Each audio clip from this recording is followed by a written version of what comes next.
This content is presented for educational, historical, and cultural analysis purposes. All theological interpretations shared here reflect the views of various scholars and traditions, and should be understood as according to the interpretation of unredacted rather than absolute doctrinal claims. Viewers are encouraged to study, verify, and form their own understanding through personal research and spiritual guidance. There is a figure in one of the most studied and debated texts of the ancient world. A woman dressed in purple and scarlet, adorned with golden jewels, seated on a beast with 7 heads holding a golden cup. She is described as sitting on 7 mountains. On her forehead is written a name, Babylon the Great, mother of harlots and of earth's abominations. She is drunk, the text says, but not with wine, with the blood of the holy ones. This is the figure found in Revelation chapter 17. And for nearly 2,000 years, she has been one of the most analyzed, debated, and reinterpreted images in all of Western religious literature. Who is she? That question has produced more interpretations than possibly any other single image in the New Testament. Emperors have been named, cities have been identified, institutions have been accused, entire religious traditions have pointed fingers at each other across centuries of bitter disagreement. And here is what makes this genuinely fascinating from a historical and literary perspective. Virtually every major interpretation of this figure across nearly 20 centuries has been shaped as much by the political and cultural anxieties of the interpreter's own time as by careful analysis of the text itself. That is not a cynical observation. It is, according to the interpretation of many scholars of biblical literature and reception history, one of the most revealing things about this passage, its extraordinary capacity to speak to every generation in terms that feel immediate and personal. Today, we are not going to tell you who the great harlot definitely is. We are going to do something more honest and, we'd argue, more interesting. We are going to trace the major interpretive traditions, examine the historical evidence behind each, and let you see the full picture, including where the evidence is strong, where it is speculative, and where scholars genuinely disagree. This is a video about a text, its history, and the people who have read it. Let's begin. Part 1. The text itself. Revelation 17 in context. Before we can evaluate any interpretation of the figure in Revelation 17, we need to sit with the text carefully.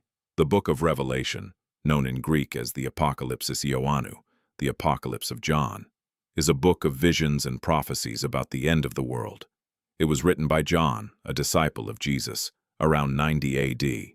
The book is full of symbols and imagery that can be difficult to understand. As the Apocalypsis Ioannou, the Revelation of John, is the final book of the Christian New Testament. It belongs to a genre of ancient literature known as apocalyptic writing, a word that in its original Greek simply means uncovering or disclosure. In modern usage, the word has taken on connotations of catastrophe and ending, but in its ancient literary context, apocalyptic writing was a recognized genre with specific conventions, symbols, and styles that ancient readers would have recognized. The text presents itself as a visionary experience received by a figure named John while exiled on the Greek island of Patmos. Most mainstream scholars date the composition of Revelation to the latter part of the 1st century CE, with many proposing a date during the reign of the Roman Emperor Domitian, roughly 81 to 96 CE, though some scholars prefer an earlier date during the reign of Nero, around 64 to 68 CE. The dating question is itself significant, as we'll see, because it affects how the imagery is interpreted. Chapter 17 opens with one of the heavenly figures, described as an angel, inviting John to come and see the judgment of the great prostitute who is seated on many waters. The chapter then presents an extended description, followed by an extended interpretation offered by the angel itself. Here are the key descriptive elements the text provides, drawn from the English Standard Version. The figure is called the Great Prostitute, or in older translations, the Great Harlot. She's described as sitting on many waters, which the angel later interprets in verse 15 as peoples and multitudes and nations and languages.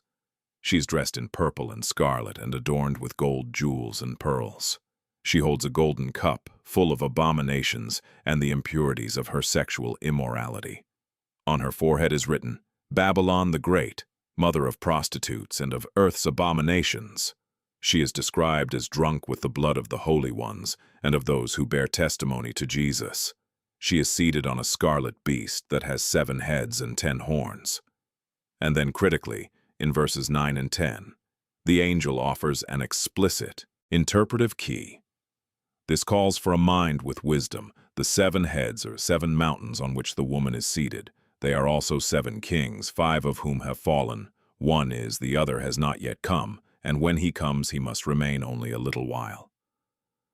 And in verse 18, and the woman that you saw is the great city that has dominion over the kings of the earth. These are the clues the text itself offers, and they have been the starting point for nearly every interpretation in the history of the passage's reading. Part 2. The first interpretation, Rome and the 7 hills. The interpretation that has the longest history, and according to the majority of critical scholars, the strongest contextual support is that the figure in Revelation 17 represents the city of Rome, specifically Rome as it existed in the late 1st century CE. Let's walk through the evidence. The most immediately striking piece of evidence is geographical. Rome, from the earliest period of its recorded history, was famously built on 7 hills. The classical Latin names for these hills were the Palatine, Aventine, Capitoline, Quirinal, Viminal, Esquiline, and Caelian. The 7 hills of Rome was not a coincidence or a later literary invention. It was one of the most well-known geographical facts about the city in the ancient world, referenced by Latin authors including Virgil, Ovid, Cicero, and Pliny the Elder, among others. The annual festival called the Septimontium, literally 7 mountains, celebrated Rome's foundational geography. Roman coins from the imperial period depicted the goddess Roma, the personification of the city, seated on the 7 hills. The image was ubiquitous. When the angel in Revelation 17 says the 7 mountains are the place where the woman is seated, and then identifies the woman as the great city that has dominion over the kings of the earth, a description that fits 1st century Rome with striking precision. The identification seems to many scholars nearly self-evident from within the text's own framework. Beyond the geography, the description of the woman's clothing and wealth matches the image of Rome as it would have appeared to a provincial subject in the 1st century. Purple and scarlet were the colors of Roman imperial power. Purple dye was among the most expensive commodities in the ancient world, reserved almost exclusively for emperors and the highest Roman officials. The gold, jewels, and pearls described in the text reflect the extraordinary luxury of imperial Rome, which drew wealth from across its empire. The description of the woman being drunk with the blood of those who testified to Jesus connects in the historical reading to the persecution of early Christians under Nero, 64 to 68 CE, and, possibly, Domitian. The Roman historian Tacitus, writing in his Annals, describes Nero's persecution of Christians following the Great Fire of Rome in 64 CE, including executions by burning, crucifixion, and being thrown to wild animals. According to early Christian tradition, both Peter and Paul were martyred in Rome during this period. The reference to Babylon as the woman's name is, in this reading, understood as a code name, a deliberate literary substitution. In the ancient Near East, Babylon had become a symbol of the archetypical, oppressive empire. The power that had destroyed Jerusalem's first temple in 586 BCE and carried the population into exile. For a Jewish or Christian author, writing under Roman occupation, calling Rome Babylon would have been both theologically resonant and practically safer than using Rome's name directly, since the text might fall into hostile hands. This Babylon equals Rome equivalence is not unique to Revelation. The same identification appears in 1 Peter 5:13, where Peter sends greetings from she who is in Babylon, which the vast majority of scholars read as referring to the church in Rome. It also appears in Jewish texts from roughly the same period, including 2nd Baruch and 4th Ezra, which use Babylon as a code for Rome following the destruction of the Second Temple in 70 CE. The scholarly consensus, not unanimous but substantial, is that the primary referent of the Revelation 17 imagery, understood in its original first-century context, was Rome and the Roman imperial system. Part 3. The Seven Kings, the most contested detail. If the seven mountains almost certainly refer to Rome's hills, the seven kings mentioned in the same passage, 5 have fallen, one is, the other has not yet come, are considerably more difficult to identify, and scholars have proposed multiple solutions. The most straightforward approach has been to count Roman emperors from the beginning of the imperial period and see which sequence matches the text's formula of 5 fallen, 1 current, 1 future. The problem is that the answer changes depending on where you start counting. If you begin with Julius Caesar, who died in 44 BCE, and count through Augustus, Tiberius, Caligula, and Claudius as the 5 who have fallen, then the one who is would be Nero, reigned 54 to 68 CE, placing the text's composition during Nero's reign. This fits the early dating proposed by some scholars. If you begin with Augustus, the first emperor in the conventional reckoning, and count through Tiberius, Caligula, Claudius, and Nero as the 5 fallen, then the one who is would be Vespasian, 69 to 79 CE, or one of his immediate successors, placing the text later. If you skip the turbulent year of the 4 emperors, 69 CE, when Galba, Otho, and Vitellius ruled briefly in succession, and count only the significant emperors, you arrive at different totals again. Many scholars who favor the Domitian-era dating, placing the text around 90 to 96 CE, acknowledge that the king count doesn't fit neatly into a literal sequence starting from any standard beginning point, and propose instead that the 7 kings are symbolic, representing the fullness of imperial power, 7 being the number of completeness in ancient Jewish symbolism, rather than a precise historical list. What is perhaps most honest to say here is that the king sequence in Revelation 17 is, according to the assessment of many biblical scholars, genuinely ambiguous. The text's own interpretive angel says this calls for a mind with wisdom before explaining it, which many readers across centuries have taken as an acknowledgement that the decoding is not obvious.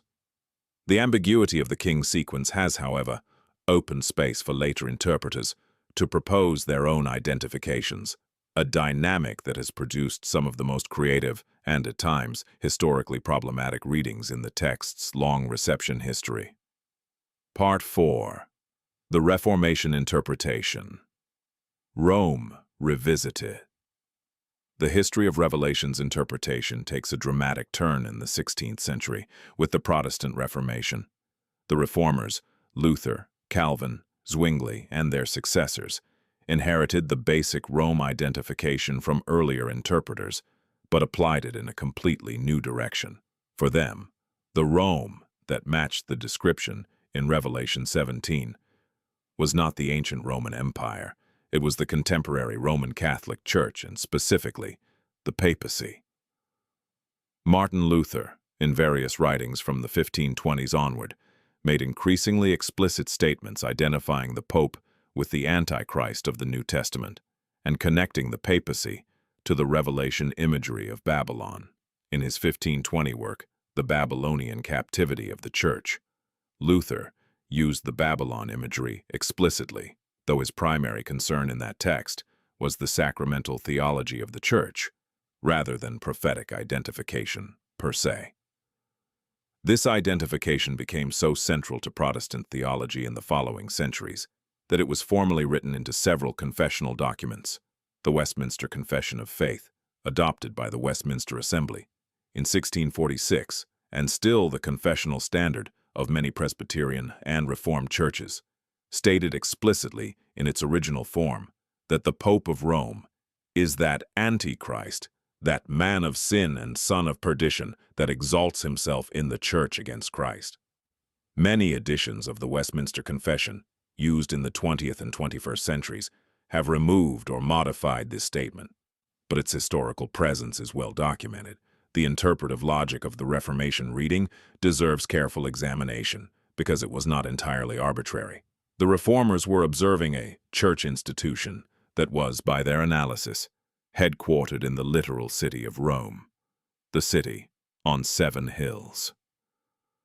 They saw an institution that wielded enormous political power over the kings of Europe, consistent with the description of a woman who rules over the kings of the earth. They saw immense institutional wealth, purple, scarlet, gold, jewels, pearls. They saw what they believed was the persecution of genuine Christians, those who, in their view, had maintained the true faith against papal corruption. Whether or not one agrees with the Reformation interpretation, the observation that it was not constructed from nothing is important for honest historical analysis. Catholic scholars and theologians, for their part, responded vigorously. They pointed out, correctly, that the Roman identification in Revelation referred historically to pagan Rome, not Christian Rome. They argued that the Reformers were engaging in polemic rather than exegesis, and they developed their own interpretive frameworks that deflected the Revelation imagery away from the papacy toward other reference. The Counter-Reformation produced 2 important alternative interpretive schools that are worth understanding: Preterism and Futurism, both of which remain influential today. Part 5. Preterism, the view that it already. Preterism, the view that it already happened. Preterism, from the Latin praeter, meaning past, is the interpretive position that most or all of the events described in the book of Revelation were fulfilled in the 1st century CE, specifically in connection with the Jewish-Roman War of 66 to 73 CE and the destruction of Jerusalem in 70 CE. The most developed early form of preterist interpretation was articulated by the Spanish Jesuit scholar Luis de Alcazar in his 1614 work, Vestigatio Arcani Sensus in Apocalypse. Alcazar's primary motivation was to counter Protestant claims that Revelation described the Roman Catholic Church, and his strategy was to argue that the entire book referred to events that were already long past. In the Preterist reading, the great city of Revelation 17 is not Rome at all. It is Jerusalem. The interpretive case for Jerusalem has several components. First, the description of the woman being drunk with the blood of the holy ones is read as a reference to Jerusalem's historical treatment of prophets and later early Christians. Jesus himself, in Matthew 23:37, laments, "O Jerusalem, Jerusalem, the city that kills the prophets and stones those who are sent to it." The identification of Jerusalem as the city that shed the blood of God's messengers was well established in 1st century Jewish and Christian thought. Second, some preterist interpreters note that the Greek word translated as mountains in Revelation 17:9 can also mean hills or even, more broadly, elevated places, and they argue that the reference could apply to Jerusalem's hills rather than Rome's 7 specifically named ones. This argument is considered weaker by most scholars, since Jerusalem's hills are not 7 in any consistent ancient enumeration, the way Rome's 7 hills were universally acknowledged. Third, and most significantly, for full preterists, the description in Revelation 18 of the great city's fall, including the smoke rising from her burning, merchants mourning, and ships watching from a distance, is read as a vivid, if poetically heightened, description of the destruction of Jerusalem in 70 CE by the Roman general Titus. Full preterism, the position that all prophetic texts in the New Testament were fulfilled by 70 CE, is a minority position even among preterist interpreters, and is considered outside the bounds of Orthodox Christian teaching by most denominational standards, since it implies that events traditionally understood as still future, the general resurrection, the final judgment, have already occurred. Partial Preterism, which holds that most of Revelation was fulfilled in the first century, but that some passages refer to still future events, has a broader following, including among some contemporary, Reformed and evangelical scholars. Part 6. Futurism. The view that it is still to come. Futurism is the interpretive position that most or all of the prophetic content in Revelation, including the figure of the great harlot, refers to events that have not yet occurred and will unfold at some point in the future. The intellectual foundations of modern futurism are often traced to another Spanish Jesuit, Francisco Ribera, who published a commentary on the Book of Revelation in 1590, again, primarily as a counter to Protestant identification of the papacy with Revelation's imagery. Ribera proposed that most of Revelation referred to a future period of tribulation under a single future Antichrist figure, not to the existing church or papacy. Ribera's ideas remained largely within Catholic scholarly discussion for several centuries. The transformation of futurism into a dominant Protestant interpretive framework came primarily in the 19th century through a complex chain of transmission that scholars have documented carefully. John Nelson Darby, an Anglo-Irish minister who became the founder of the Plymouth Brethren movement in the 1820s and 1830s, developed what became known as dispensationalism, a comprehensive theological system that divided history into distinct dispensations or periods of divine administration and placed the events of Revelation in a future period following a secret rapture of believers. Darby's system was popularized in the United States primarily through the Scofield Reference Bible, first published in 1909. The Scofield Bible placed dispensationalist interpretive notes alongside the biblical text, a format that made the interpretive framework feel integrated with the scripture itself for generations of readers. By the mid-20th century, dispensationalism had become the dominant popular prophetic framework in American evangelical Christianity. In the Futurist and dispensationalist reading, the great harlot of Revelation 17 is typically understood as a future global religious or political entity, often described as a one-world religion or a corrupt global system of some kind, that will arise during a future period of tribulation. Some dispensationalist interpreters identify her with a future rebuilt Babylon in Iraq. Others identify her with apostate Christianity broadly. Others identify her with a future Rome-based religious federation. It is important to note, as historians of biblical interpretation do, that these futurist identifications are largely speculative by definition, since they refer to entities that do not yet exist. They are, by the nature of the interpretive framework, projections about the future rather than analyses of the present or past. The popular cultural expressions of futurist interpretation, including the Left Behind novel series by Tim LaHaye and Jerry Jenkins, which sold tens of millions of copies, have shaped how a significant portion of the English-speaking public understands prophetic literature, even among people who would not self-identify as dispensationalists. Part 7. Idealism, the woman as a timeless symbol. There is a fourth major interpretive school that takes a fundamentally different approach to the question of identification.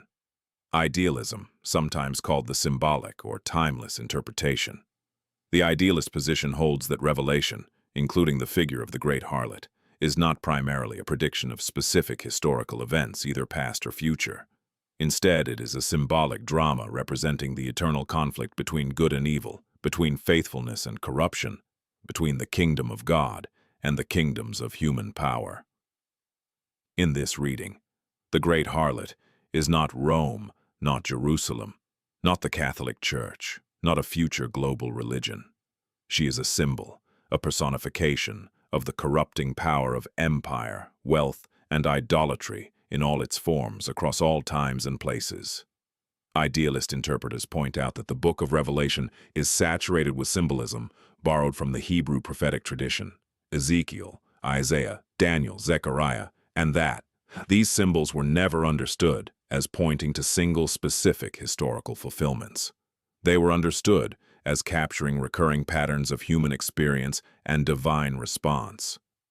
In this reading, the woman's description as Babylon is not a code for a specific city. It is a reference to a pattern, the pattern of the great city that organizes human life around power, wealth, and self-glorification at the expense of justice and the vulnerable. Every era, in this reading, has its own Babylon.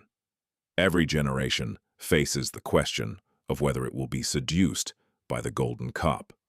Many contemporary scholars who work in the fields of literary criticism and cultural studies of biblical texts find the idealist approach compelling precisely because it accounts for the text's remarkable capacity to speak with equal force to readers in radically different historical contexts.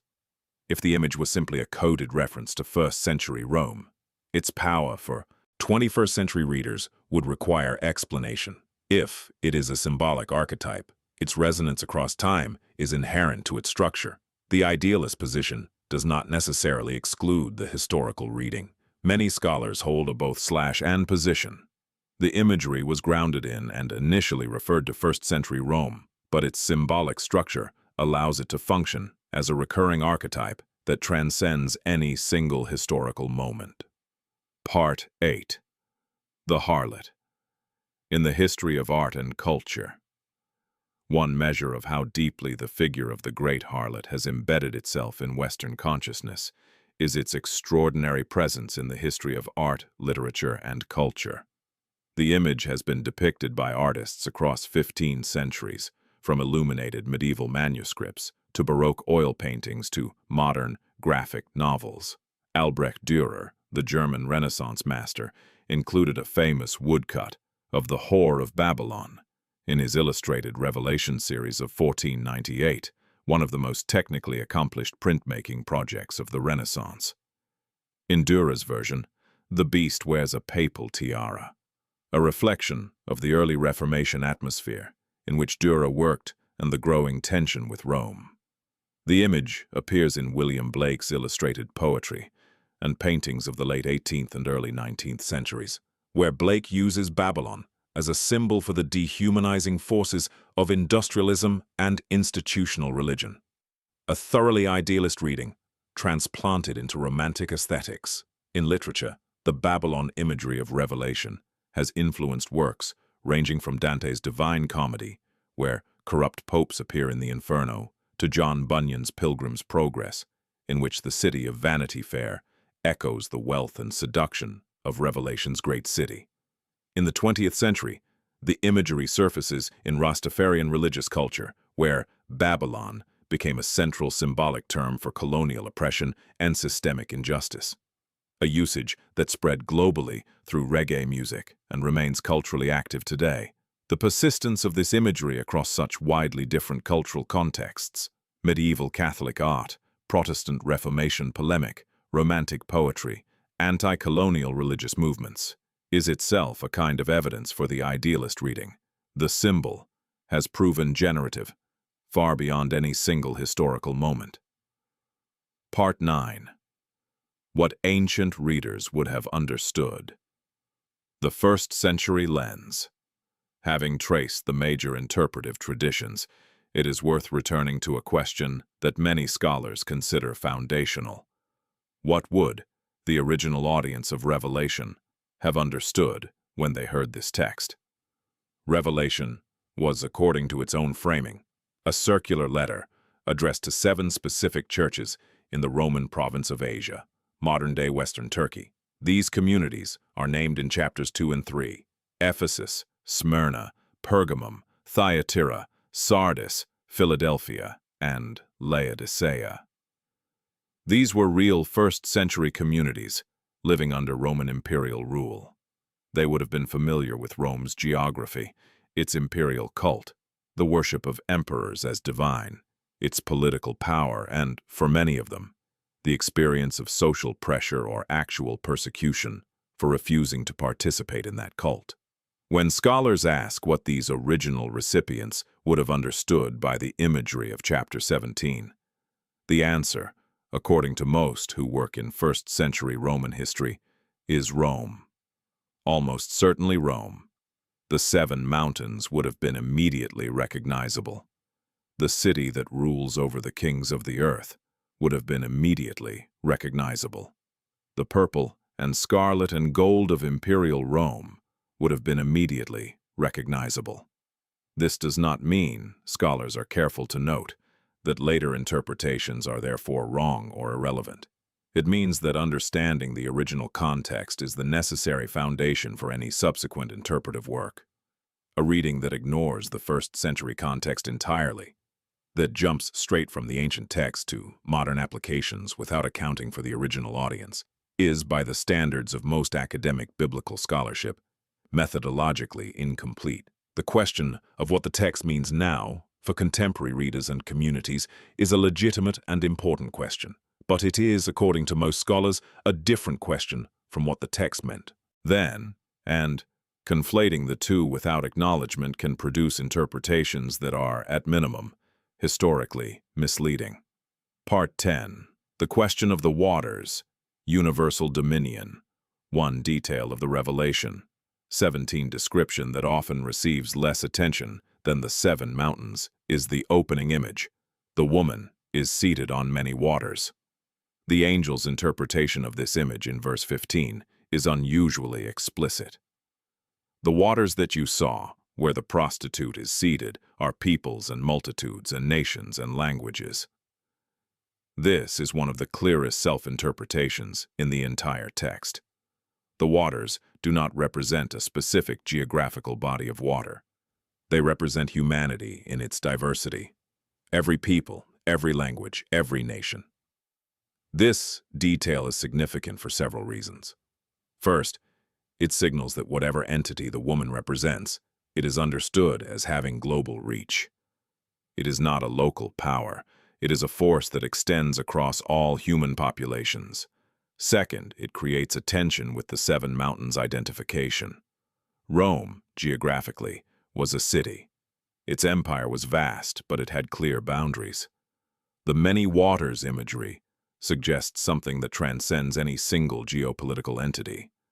Third, it connects the revelation imagery to a long Hebrew prophetic tradition of using water, especially the chaotic waters of the sea, as a symbol for the nations of the world in their opposition to divine order. In the book of Daniel, 4 great beasts rise from the sea, each representing a world empire. In Isaiah and Jeremiah, Babylon is described in terms that use the imagery of great waters and rivers. For idealist interpreters, this waters detail reinforces their reading that the woman is a symbolic figure, representing the universal human tendency toward empire, domination, and the seduction of power, not a single city or institution. For historical interpreters, it reflects the Roman Empire's own self-understanding as a universal power, the orbis terrarum, the circle of the lands, which Roman imperial ideology claimed to encompass. Part 11. The cup and what it contains. A closer look. The golden cup in the woman's hand is one of the most resonant details in the entire description, and it has a specific literary background that illuminates its significance. In the Hebrew prophetic tradition, the image of a cup of wine that causes drunkenness and destruction was associated specifically with Babylon. Jeremiah 51:7 reads, Babylon was a golden cup in the Lord's hand, making all the earth drunk. The nations drank of her wine. Therefore the nations went mad. The echo in Revelation 17 is unmistakable. The author is deliberately invoking the Jeremiah imagery, placing it in the context of a new Babylon. For readers familiar with the Hebrew prophetic literature and the earliest Christian communities rooted in Jewish tradition would have been deeply familiar with these texts. The allusion would have been immediately audible. The cup in Jeremiah refers to Babylon's role as an instrument of divine judgment, a force that, though destructive, is nonetheless described as operating within a providential framework. The cup in Revelation takes that image and darkens it further. What is in this cup is not wine, but abominations and the impurities of her sexual immorality. A phrase that, in the symbolic vocabulary of both the Hebrew prophets and the New Testament, refers not primarily to literal sexual conduct but to idolatry. In the prophetic tradition of Israel, the unfaithfulness of the people to their covenant was consistently described using the language of sexual betrayal, a metaphorical usage found extensively in Hosea, Ezekiel, and Jeremiah. So the cup, filled with sexual immorality, is, according to the interpretation of scholars who work in the Hebrew prophetic tradition, a cup filled with idolatry, with the substitution of lesser loyalties for ultimate ones, of human power and wealth for divine orientation. This is why the woman is called a harlot. The charge is not primarily about literal prostitution. It is about a particular kind of unfaithfulness, the seduction of peoples and nations away from what, in the text's own terms, they owe ultimate loyalty. Part 12. What does honest scholarship conclude? After nearly 2,000 years of interpretation and debate, is there anything approaching scholarly consensus on the identity of the great harlot? On one point, the consensus among critical scholars, those working in the fields of New Testament studies, ancient history, and Roman archaeology, is fairly strong. In its original first-century context, the primary referent of the great harlot imagery in Revelation 17 was Rome and the Roman imperial system. The evidence for this is substantial and convergent. The seven hills geography, the imperial colors, the universal political dominion, the martyrdom of early Christians. The Babylon code name used consistently in first-century Jewish literature, and the explicit identification of the woman as the great city that has dominion over the kings of the earth. A description that fits first-century Rome far more precisely than any other available candidate. This does not mean, however, that the scholarly conversation ends there. Many scholars acknowledge, and the text itself seems to invite, a symbolic reading that extends beyond a single historical referent. The very structure of apocalyptic literature, with its archetypal imagery and its deliberate use of ancient prophetic symbols, suggests that the author was not simply writing a coded memo about current events. The imagery was crafted to function on multiple levels simultaneously. The Babylon of Revelation 17 is, according to the interpretation of many serious scholars, both Rome and more than Rome. It is a specific historical moment and a recurring human pattern. It is a first-century warning and a timeless mirror. What is less defensible, according to the standards of historical scholarship, is the confident identification of the great harlot with any specific modern institution, nation, or individual, whether that identification comes from Protestant polemic, Catholic counter-argument, or contemporary popular prophecy culture. Such identifications move beyond what the historical evidence can support and enter the realm of theological speculation, which, while legitimate as a devotional or theological exercise, should be honestly labeled as such. Part 13. The Woman and the City, a final literary observation. There is a final literary observation worth making about the figure of the great harlot that illuminates something important about how the book of Revelation works as a whole. Revelation 17 and 18 present the woman Babylon, the great city. Revelation 21 presents a contrasting figure, the New Jerusalem, described as a bride, prepared as a bride, adorned for her husband. The contrast is deliberate and structural. Two women, two cities, two systems of organizing human life. The harlot is drunk with blood. The bride is clothed in the righteous deeds of the saints. The harlot holds a cup of abominations. The bride is offered the water of life freely. The harlot sits on the beast, using its power for her own ends. The bride descends from above, not constructed from below by human ambition. The harlot is a city built on 7 mountains, a real, specific, powerful, earthly city. The New Jerusalem has 12 foundations named after the 12 apostles, a community whose identity is rooted in testimony and relationship rather than geography and force. According to the interpretation of many literary scholars of Revelation, this contrast is the central organizing duality of the book's final section. The question the book poses to its readers is not primarily an intellectual puzzle about which historical city matches the prophetic description. The question is an existential one. Which city do you belong to? Which cup have you been drinking from? Which woman's adornments have been seducing your loyalty? This is why, even for readers who are not particularly interested in prophetic decoding, the imagery of Revelation 17 has retained its power. It is asking a question about human allegiance that does not expire with the fall of any particular empire. We began with a woman in scarlet and purple, seated on 7 mountains, holding a golden cup. We end with something like this.